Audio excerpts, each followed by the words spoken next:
Hiro Taniguchi a laissé une empreinte indélébile dans le monde du manga.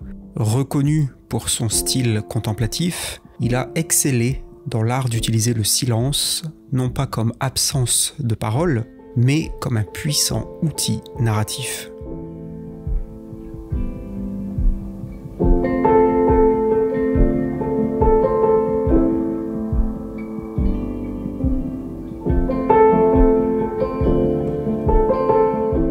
Au sein du paysage du manga, Taniguchi occupe effectivement une position relativement unique. Contrairement à de nombreux mangaka qui se sont concentrés sur l'action ou sur des récits très dramatiques, Taniguchi a souvent choisi une voie moins empruntée, celle de la contemplation silencieuse et de l'exploration profonde des émotions humaines. Cette approche lui a permis de tisser des récits qui ne se contentent pas de divertir, mais aussi de nous inviter à la réflexion et à la connexion émotionnelle. Ainsi, le silence, dans l'œuvre de l'auteur, devient presque une langue universelle, capable de traverser les barrières culturelles pour toucher les lecteurs du monde entier. En se concentrant sur les moments tranquilles de la vie quotidienne, Taniguchi célèbre la beauté des petites choses, les liens subtils qui nous unissent, dans les silences qui prennent vie entre nous. L'œuvre de l'auteur est ponctuée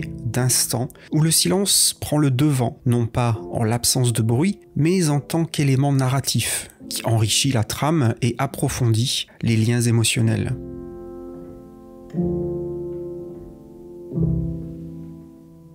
Par exemple, dans L'homme qui marche, Taniguchi utilise le silence comme une invitation à la contemplation. Les balades solitaires du protagoniste, à travers les paysages urbains et naturels, sont souvent dépourvues de dialogue, permettant au lecteur de s'immerger dans l'ambiance tranquille et de réfléchir aux beautés subtiles de la vie quotidienne. Ces moments de silence servent de toile de fond à une introspection, où le bruissement des feuilles, le clapotis de l'eau ou le pas feutré sur le sol deviennent des éléments narratifs très importants. Ici, Taniguchi prouve que le silence n'est pas un vide à combler, mais un espace riche de potentiel narratif et émotionnel.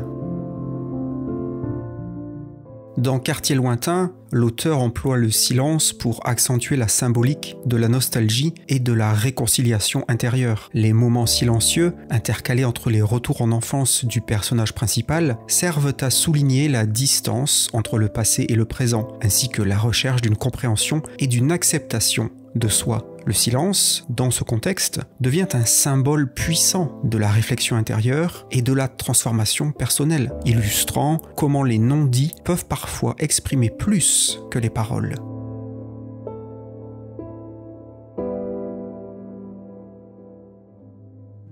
Dans Le gourmet solitaire, les scènes silencieuses de dégustation de plats délicieux nous invitent à une appréciation méditative de la nourriture et du moment présent. Ces séquences, dépourvues de dialogue, sont chargées d'une qualité presque transcendante, élevant des actes quotidiens à des expériences de pleine conscience. Taniguchi montre comment le silence peut enrichir notre appréciation des plaisirs simples, nous reconnectant avec l'essence des choses.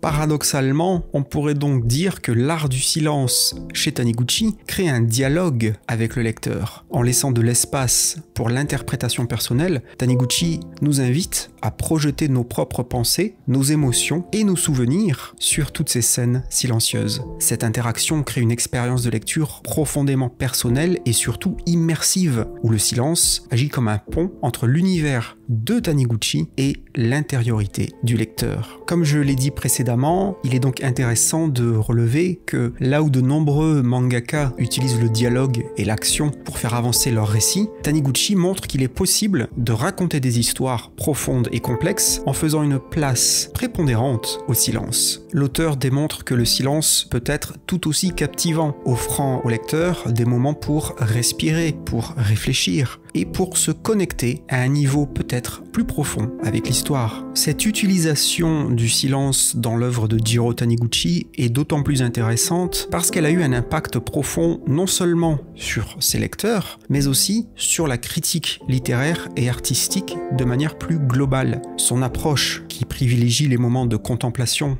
et de réflexion intérieure, a en effet été saluée pour sa capacité à transcender les conventions du manga, touchant un public bien au-delà des amateurs traditionnels de ces bandes dessinées japonaises. Il n'est pas rare d'entendre des lecteurs rapporter qu'avoir lu Taniguchi les a amenés à réfléchir sur leur propre vie et sur leur relation avec les autres. Et cette capacité à évoquer, à provoquer une réflexion personnelle est l'une des raisons pour lesquelles Taniguchi est tant apprécié. Les critiques louent souvent sa capacité à capturer l'essence de la condition humaine avec ses complexités et ses beautés subtiles dans le cadre restreint de la page. Ainsi, on peut dire que l'influence de Taniguchi sur le manga en général dépasse de loin ses propres œuvres et le Japon. De plus, ses créations ont également joué un rôle crucial dans la reconnaissance du manga comme une forme d'art légitime sur la scène internationale. Ces histoires, qui traitent souvent de thèmes universels tels que la nostalgie, la solitude et les liens humains, ont attiré des lecteurs qui ne s'intéressaient pas